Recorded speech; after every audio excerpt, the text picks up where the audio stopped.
नमस्कार दोस्तों। आज हम एक आम मजदूर की जिंदगी की सच्चाई पर बात करेंगे। एक ऐसा इंसान जो अपना गांव छोड़कर दूसरे राज्यों में मेहनत मजदूरी करने जाता है। सरकार जीएसटी में कटौती करती है, लेकिन क्या इसे उसकी असली जरूरतें पूरी हो पाती है? किराया, रोजमर्रा की चीजों के दाम और बढ़ती महंगाई के बीच वो कैसे जिंदा रहे, और सरकार से उसे क्या उम्मीद करनी चाहिए?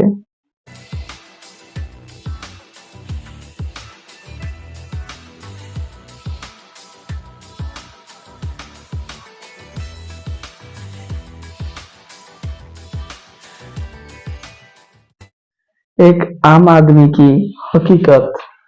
रामलाल, जो एक गांव का रहने वाला है, अपने परिवार को पालने के लिए 1000 किलोमीटर दूर किसी और राज्यों में मजदूरी करने जाता है।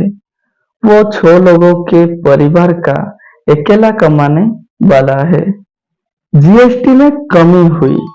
सरकार ने कुछ चीजों पर जीएसटी घटाया, जिससे कुछ सामान थोड़े सस्ते हुए, लेकिन किराया बढ़ रहा है। शहरों में मकान का किराया लगातार बढ़ रहा है, जिससे मजदूरों को रहने की जगह मिलना मुश्किल हो गया है। रोजमर्रा की चीजें महंगी। दाल, चावल, आटा, सब्जी, दूध जैसी जरूरी चीजों के दाम लगातार बढ़ रही है। गैस सिलेंडर महंगा। सब्सिडी खत्म होने से घरेलू गैस सिलेंडर का दाम बढ़ गया है, जिससे गरीबों की रसोई पर असर पड़ रहा है। स्वास्थ्य और बच्चों की पढ़ाई महंगी। अस्पताल में इलाज और स्कूलों में पढ़ाई का खर्चा भी लगातार बढ़ता जा रहा है। तो एक आम आदमी क्या करे? अपनी आवाज उठाएं। मजदूर और गरीबों को अपनी समस्याओं को सरकार तक पहुंचाना होगा।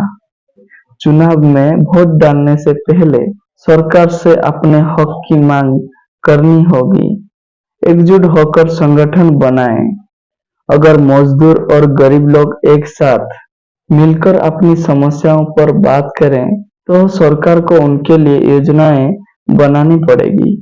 सरकार से मांग करनी होगी सस्ते किराए के मकान, एफोर्डेबल हाउसिंग की सुविधा, जरूरी सामान के दामों पर नियंत्रण, रसोई गैस और खाने पीने की चीजों पर सब्सिडी, मजदूरों के लिए न्यूनतम वेतन में बढ़ोतरी, बच्चों की पढ़ाई के लिए सरकारी मदद। सरकार से सवाल। सरकार अगर कहती है कि जीएसटी घटाने से गरीबों को राहत मिलेगी, तो फिर मकान का किराया क्यों नहीं घटता? गैस का दाम क्यों नहीं कम होता?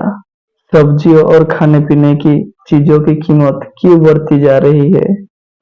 जीएसटी कम करना अच्छा है, लेकिन क्या इससे एक गरीब मजदूर की जिंदगी आसान हुई?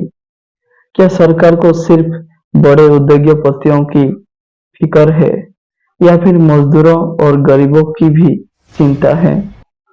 कब तक गरीब अपने ही देश में बेगानों की तरह जिंदगी गुजरता रहेगा? सरकार को ये समझना होगा कि सिर्फ जीएसटी घटाने से गरीबों की जिंदगी नहीं सुधर सकती। असली राहत तब मिलेगी जब घर का किराया, गैस, खाना पीना और रोजमर्रा की कीमत भी कम होगी। गरीबों की मेहनत का सही दाम मिलना चाहिए, तभी उनका जीवन बेहतर हो सकता है। अगर आप भी इस समस्या को महसूस करते हैं, तो इस वीडियो को लाइक करें, शेयर करें और अपने विचार हमें कमेंट में बताएं। और हाँ, हमारे चैनल कंधमालिया वीआईपी भाई को सब्सक्राइब करना ना भूलें। ताकि हम इस तरह की जरूरी बातें आप तक लाते रहें। धन्यवाद।